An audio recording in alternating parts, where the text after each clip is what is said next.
Oke, assalamualaikum warahmatullahi wabarakatuh. Hari ini kita bertemu lagi melalui video pembelajaran. Untuk hari ini kita akan membahas. Jadi kemarin kita sudah bahas tentang keramik, dari sifat, dari struktur, sifat, pemrosesan, kemudian aplikasi. Hari ini kita akan masuk ke logam. Jadi material logam. Dan hari ini kita khususkan pada struktur dan sifat dari logam itu sendiri.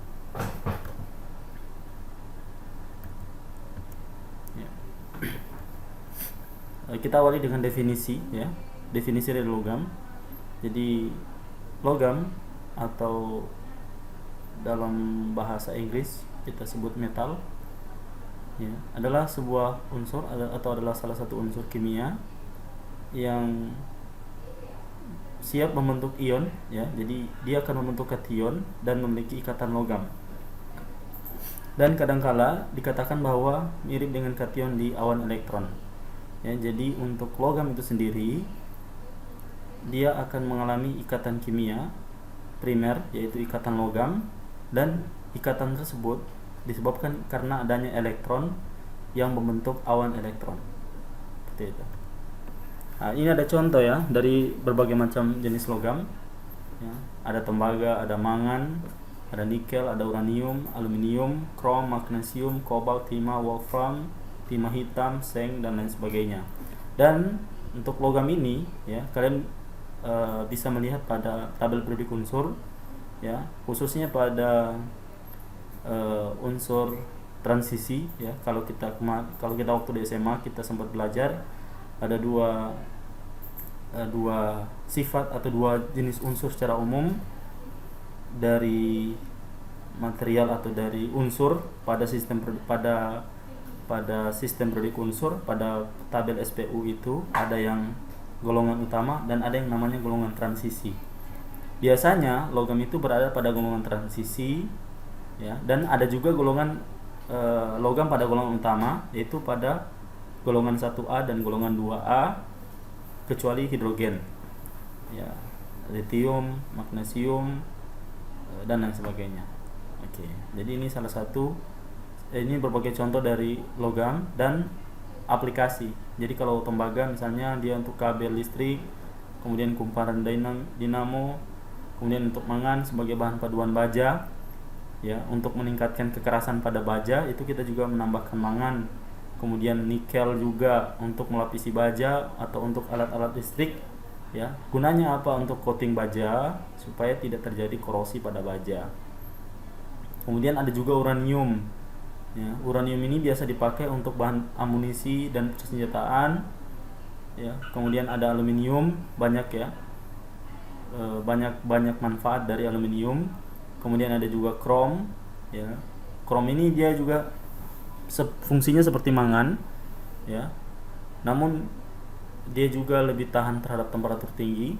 Selain juga dipakai sebagai material anti korosi untuk baja. Kemudian magnesium ini sebagai pencegah korosi pipa besi, ya. Kenapa? Karena dia akan digunakan sebagai anoda korban, ya, kalau dalam sistem korosi. Kemudian juga kobalt, ada timah, wolfram, dan lain sebagainya. Nah, logam, ya, yang kita akan bahas untuk logam ini, yang pertama struktur dan ikatan, kemudian jenisnya, kemudian sifatnya, kemudian pemrosesannya, ya, dan aplikasi yang terakhir, ya. Nah, untuk hari ini, ya, kita akan bicara struktur, kemudian sekalian jenis-jenis logam dan sifatnya. Kita bicara ke ikatan logam, ya.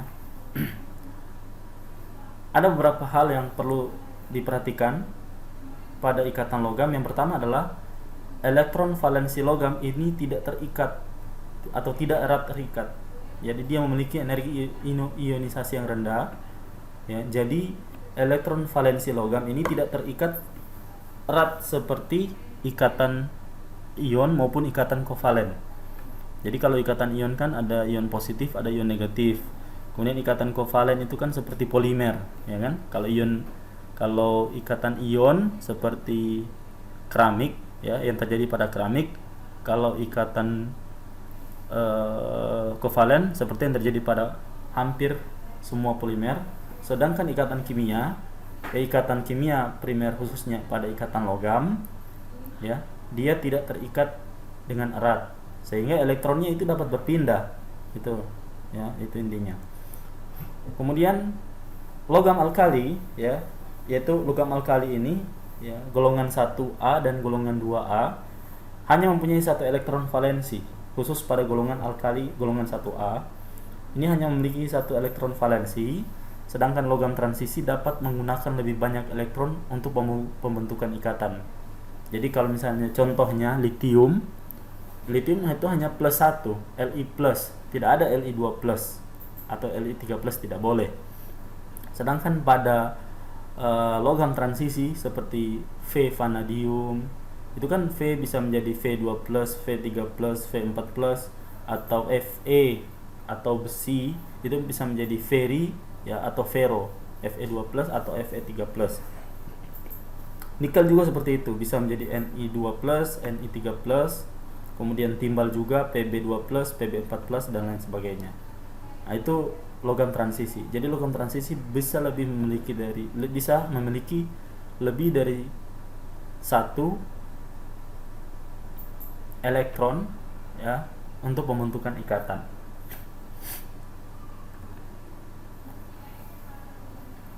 Dalam logam orbital atom terluar, jadi kalau sistem orbital atom, ya, yang terisi elektron menyatu menjadi suatu sistem yang terdelokalisasi, yang merupakan dasar keseluruhannya merupakan kisi logam, elektron valensi bebas bergerak.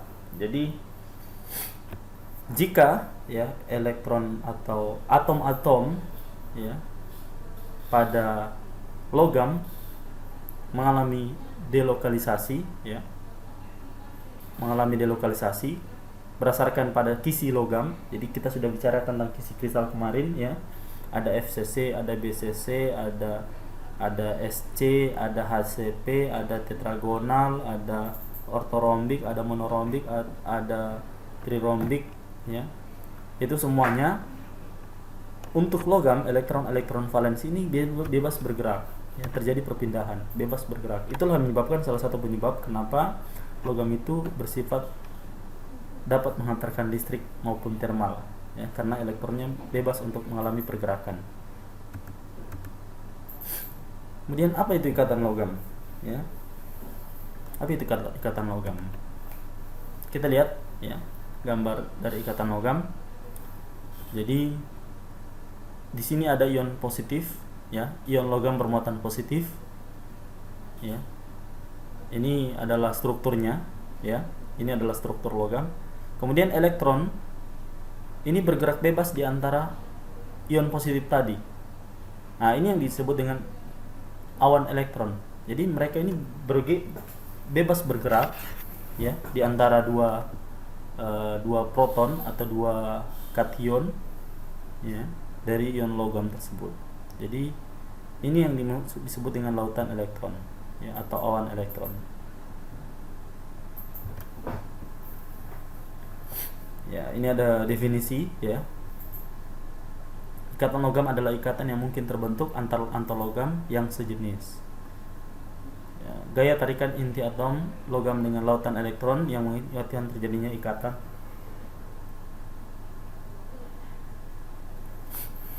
Yang menyebabkan atau yang mengakibatkan terjadinya ikatan logam.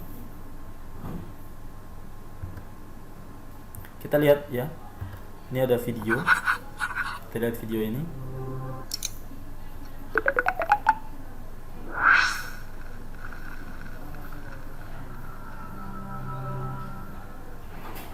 Kita lihat. Metals are used in many everyday objects. This morning, when I woke up, I decided to have a soft-boiled egg and a cup of coffee. The pot I used is made of metal. The kettle is made of plastic, but the coiled heating element inside it is made of metal. Metals are good conductors of heat. Yeah. This is the reason why metals are used to make these everyday objects. You would never see a pot made of wood or a heating element made of plastic. Metals are also good conductors of electricity. Dia juga The penghantar listrik wire yang sangat connecting baik. your kettle to the electrical socket is actually made of many copper wires, Ini juga adalah insulated with a tembaga, layer of ya. rubber. Think about the shapes of the Kawat tembaga. everyday objects we described. The pot, the heating element inside the kettle, and the copper wires. Notice that they are very different. Metals are malleable. This means that they can be molded into different shapes. Metals are very ductile. This means that they can be stretched into wires. To fully understand these properties of metals, we must understand metallic bonding. When we talk about metallic bonding, we are actually describing the electrostatic attraction Ya, ini between the adalah metal ions proses. arranged in a lattice structure Ya, and the perhatikan ya. free-floating Nah, electrons ini around itu yang them. saya katakan sebagai awan Since these elektron. electrons Ya. are free to move Ini adalah awan around, elektron, the kemudian term ini adalah sea of kationnya. electrons is also Jadi bisa used. sebut dengan awan elektron atau lautan elektron. What is a lattice structure? And where have you heard this term before? Let's pause the lesson to think about this and resume when you are done. The term lattice structure means that Nah, ini there is adalah a kisi, regular ya, kisi repeating kristal. pattern. Dan We kita have sudah heard this belajar term tentang kisi before kristal. when discussing ionic lattices. It is used to describe the alternating positions of the metal and non-metal ions.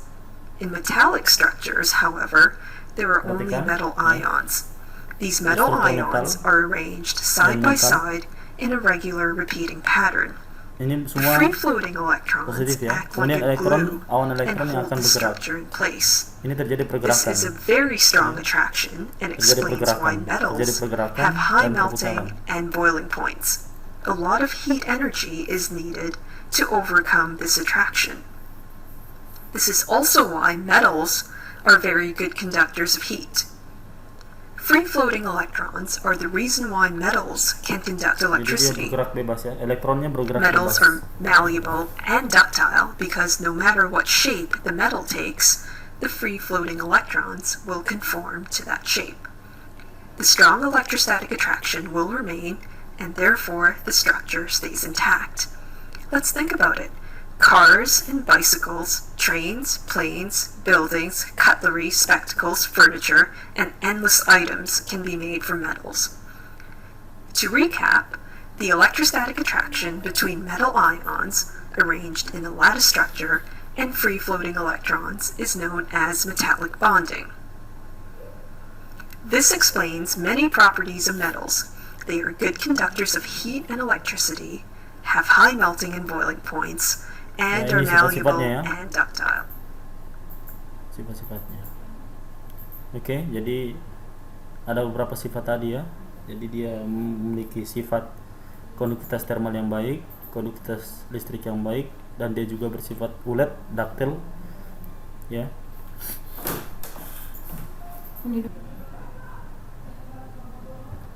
Ya. Kemudian kita lihat video berikutnya ya. Metallic bonding seperti yang tadi ya, untuk lebih memperjelas ikatan kimia dan juga posisi elektron pada kisi kristal dari logam. Okay, this is a tutorial on metallic bonding, and we're going to be looking at the electron C model of metallic bonding and how that can explain such properties as malleability. Reactivities of metals can be understood by looking at the atomic structure of metallic bonding. Jadi, what can we learn about the properties of metallic substance by looking at atomic structure? Jadi, di sini ya, si pembuat video ini bertanya apa yang dapat kita pelajari ya dari tentang sifat logam ya secara substansial dengan melihat pada struktur atomnya. Jadi maksudnya adalah apakah struktur atom berpengaruh terhadap sifatnya, itu maksudnya. Nah, dan akan dibuktikan dari penjelasan By looking pada at the video atomic berikut ini. structure of metallic bonding. But first, let's get reacquainted with the ionic bond, because if you understand the ionic bond, that's going to make it a lot easier to ini adalah ikatan understand what the ionik, electron ya, C ikatan ion. model is telling Ini us. khusus pada So keramik. here we have Dia a metal reacting with a non-metal. The transfer positive between the positive and loses an electron. Ini kalau Positive and negative that are all ini kalau attracted to each other, and that keeps the crystal together. Let's look at the arrangement of the organization of an ionic crystal. Very similar to the organization of an ionic crystal. However, they're all positively charged. And just looking at this illustration, you would think that the atoms would completely fly apart by repelling each other with positive charge. If we take a closer look, the electron C model but only 10 electrons. It has given up the 3 valence electrons to what is called the electron C. This is why it's called the electron C model. The space in between each atom is filled by the valence electrons that have been given up by each metal atom. So the metal atoms is free. So aluminum giving up 3 charges that are holding the metallic crystal together. Ini contoh aluminium. Ini adalah kationnya. Adapun ini adalah elektronnya, ya. So aluminum giving up 3 electrons means that all the cations have 3 plus charge, and each aluminum atom has contributed 3 electrons to the sea of electrons. This creates quite a strong attraction, and we kita lanjutkan. One last. Ini ketika terjadi diskolokasi, so, as you can see, the atoms were shifting. They didn't break ion ability. You can force the metal and back to metallic crystals. Saya rasa sudah cukup untuk lihat videonya, ya. Kemudian kita lanjut lagi. Jadi di sini ada beberapa jenis juga, ya, yang sudah kita lihat tadi juga. Aluminium, barium, besi, emas, kalium, kalsium, kromium, magnesium, mangan, natrium, dan nikel. Ya, di sini memiliki bentuk-bentuk, kemudian ada lambang unsur, kemudian ada nama latinnya, ya. Dan aluminium itu logam, hampir semua logam, bahkan semua logam kecuali Mg, ya, merkuri itu bersifat padat. Adapun kalau merkuri dia larutan atau cairan yang sangat viskos, yang sangat kental.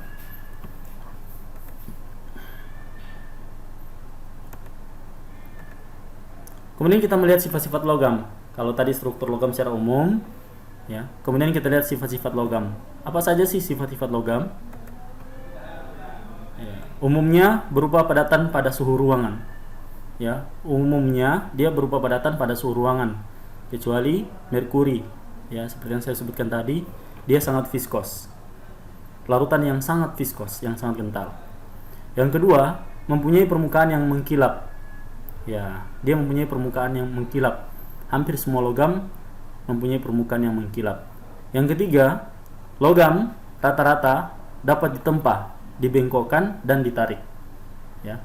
Oleh sebab itu, ketika kita ingin melakukan atau ingin menguji kekuatan dari logam, itu bisa kita lakukan pengujian tarik. Adapun kalau keramik itu tidak boleh diuji tarik, ya, dan tidak boleh ditempa kalau keramik, karena sifatnya adalah getas, mudah hancur, ya, rapuh. Adapun logam sifatnya ductile, ya, ulet, ya, bisa dibengkokkan, ya, karena dia memiliki sifat ductile, ya. Dia memiliki sifat ductility sehingga dia dapat ditempa, dibengkokkan, ya, dan ditarik.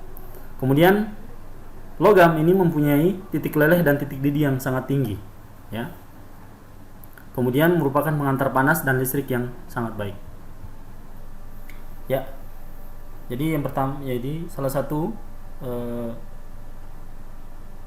sifat dari logam yang pertama adalah, salah satunya adalah permukaannya yang mengkilap. Ya, perhatikan, ini ada gambar, ya, keramik, material keramik, batuan, dan kita akan bandingkan dengan material logam. Ya. Adapun yang ini adalah logam, ya. Kalian bisa melihat perbedaan dari segi mengkilap dengan tidak mengkilap, ya. Jadi logam itu lebih mengkilap daripada keramik, ya. Kemudian sifat yang berikutnya adalah bahwa dia bersifat keras, tetapi lentur. Ya, maksudnya dia tidak mudah patah jika dilakukan penempaan, jika ditempa, ya. Jadi dia bersifat keras, namun ketika dia ditempa atau ditekan atau ditarik, dia tidak mudah patah. Jadi dia bersifat lentur atau daktil. Ya, kenapa? Ya, kenapa dia bersifat keras, namun dia tidak namun bersifat lentur atau tidak mudah patah? Jadi sifat itu berkaitan erat dengan struktur. Ya, dari segi struktur, perhatikan alasannya. Adanya elektron bebas. Ya, elektron bebas itu adalah elektron yang bebas bergerak di sekitar ion logam, ya, yang ada gambar yang tadi, membentuk awan elektron. Jadi elektron-elektron ini bebas bergerak yang menyebabkan logam ini bersifat lentur. Hal ini dikarenakan elektron-elektron bebas akan berpindah mengikuti ion-ion positif yang bergeser sewaktu dikenakan gaya luar. Ketika diberikan deformasi, ya, atau ketika terjadi dislokasi itu adalah ketika ada logam, kemudian kita treatment, kita berikan gaya atau kita tempa, ya, kita pukul, maka akan terjadi perubahan, ya, perubahan bentuk. Ya, kalau dia sudah melewati, ada yang namanya deformasi elastis dan deformasi plastis. Itu nanti pada pertemuan berikutnya saya akan berikan, ya. Ketika dia sudah melewati deformasi elastis, maka dia akan masuk ke daerah plastis. Daerah plastis itu daerah di mana tidak terjadi atau logam tersebut tidak kembali ke bentuk awalnya, ya. Terjadi perubahan bentuk secara permanen. Ya, ini namanya deformasi plastis. Jadi terjadi perubahan bentuk secara permanen. Ya. Perubahan bentuk secara permanen menyebabkan perpindahan kation, ya, atau ion-ion positifnya akan berpindah. Karena adanya gaya dari luar, ya, di treatment, diberikan perlakuan atau ditempa, maka elektron-elektronnya bebas tersebut itu akan berpindah juga, ya, mengikuti ion-ion positif. Jadi dia akan berpindah mengikuti ion positif, ya. Namun ketika dia ini masih dalam kondisi elastis, daerah elastis, namun jika, ya, jauh, ya, treatmentnya cukup besar, maka akan terjadi peristiwa yang namanya fracture atau patah, ya, di mana sudah terjadi pemisahan elektron-elektron tersebut. Ya, ini perhatikan, ya, ada gambar di sini. Ketika ada gaya, diberikan gaya dari sebelah kiri, akan menyebabkan terjadi dislokasi, ya, perpindahan. Namun seiring dengan perpindahan ion logam, maka elektron juga akan ikut berpindah, ya. Jadi elektron bebas juga akan ikut berpindah. Seperti itu. Ya. Ini logam juga memiliki titik leleh dan titik didih yang tinggi. Contohnya, natrium titik lelehnya 98, titik didihnya 883, aluminium titik lelehnya 660, titik didihnya 2000-an lebih, ya. Besi titik lelehnya 1535, titik didihnya, ya, 2862. Nah, jadi antara meleleh dan mendidih itu jaraknya sangat jauh, ya. Logam-logam cenderung memiliki titik leleh dan titik didih yang tinggi disebabkan karena adanya kekuatan ikatan logam, ya. Ikatan logam, ya, merupakan ikatan primer dan ikatan yang sangat kuat, ya.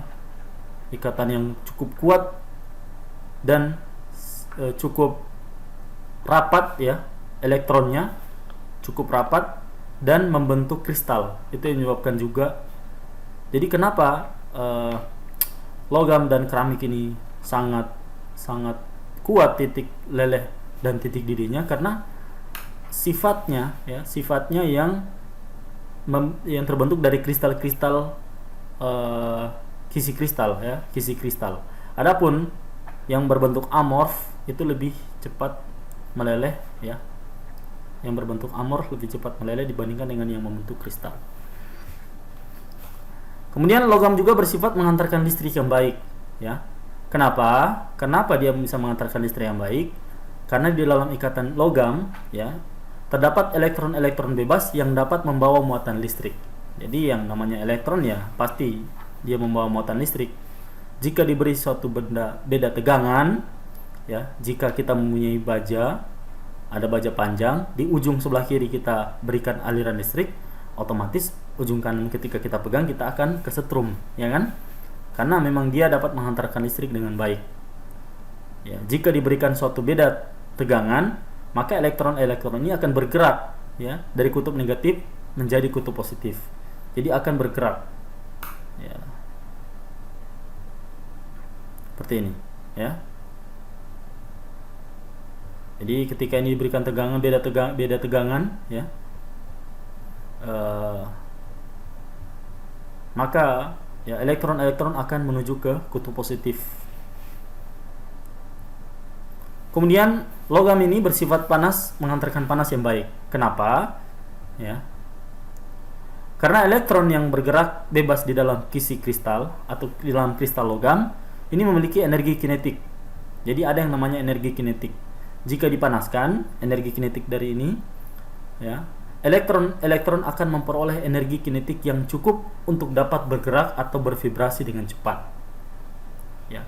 Jadi ketika dia tidak diberikan panas, dia akan konstan, akan tetap. Ketika diberikan panas, ya, maka dia akan memperoleh energi kinetik yang sangat besar sehingga elektron yang sebelah yang terkena panas secara konduksi atau konveksi ataupun radiasi secara terus-menerus, ya, akan menyebabkan elektron tersebut akan berpindah atau akan bergerak atau akan bervibrasi, ya, bergetar itu dengan cepat.